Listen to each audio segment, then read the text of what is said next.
The false self is the ego. The ego is the part of us that has come to believe that who I am is defined by these 6 things. Who I am is what I have. And so we spend a big hunk of our life attempting to get as much stuff as we possibly can. The Tao teaches something very different. Let go of everything you have. Let go of all of it. So the ego teaches us you are what you have. The Tao teaches us let go of everything that you have. Do less and accomplish more. The second thing that the ego teaches us is that who I am is not only what I have, but who I am is what I do, what I accomplish. And so we spend a big hunk of our lives believing that the way that we become, quote, successful, happy, fulfilled, self-actualized, whatever it might be, is on the basis of what I accomplish, what my resume looks like, how many promotions I get. And so we send our children off to school and we ask them to learn to identify themselves on how much they get and what they accomplish. Your grades become more important than what it is that you are studying. What you own, what clothes you wear, what labels you have, and so on. And we become obsessed with this kind of absurdity. And this is the false self at work. The third thing that the ego teaches us is that I am what other people think of me. I am my reputation. So becoming obsessed with our reviews, what people think of us, other people's opinions, getting the approval of others. So the Tao teaches us that what you think of me is none of my business. What the ego teaches us is that what you think of me is the most important thing that I have, and so I'll do whatever it is that I need to do in order to get you to agree with me, to like me, to approve of me, and so on. The fourth thing that the ego teaches us, this false self, is that who I am is separate from everyone else. And so we are raised in this world of the false self, which teaches us that we have to be in competition with everyone else. We have to defeat someone else.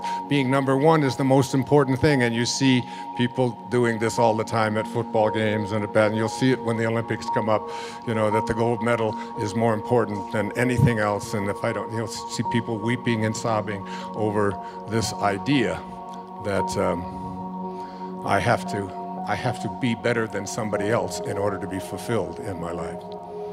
The fifth thing that the ego teaches us is that I am separate not only from everybody else, but that I am separate from what's missing in my life. The Tao teaches us that there is no place that God is not. If there is no place that God is not, then God must be in you. And if there is no place that God is not, then God must also be in all that I perceive to be missing from my life. And therefore, in order to become a manifester and to attract into my life what I want, I simply have to realign myself. I have to rejoin. I have to yoga myself to God. And the most egregious error of the ego is a belief system that says that who I am is separate from God, that God is something outside of me. We have not been raised to understand and believe that at our basic core, what Lao Tzu called our original nature, what we are is love. And all we have to do is be that and live that. And that's a great piece of truth, that in order to get to this place called self-actualization, is that we have to stop evaluating who we are on the basis of those ego identifiers, and instead begin to see ourselves as divine love, as pieces of God. I mean, when my mother died, she was down to about 85 pounds. But if they were to weigh her the second before she died, and then weigh her the second after, her body weighed exactly the same. And yet, she was no longer alive.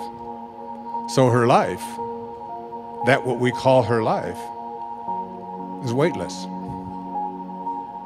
It's formless. It has no beginning, it has no end. You can't weigh it. How can you weigh that which has no form? So your life, the thing that we call your life,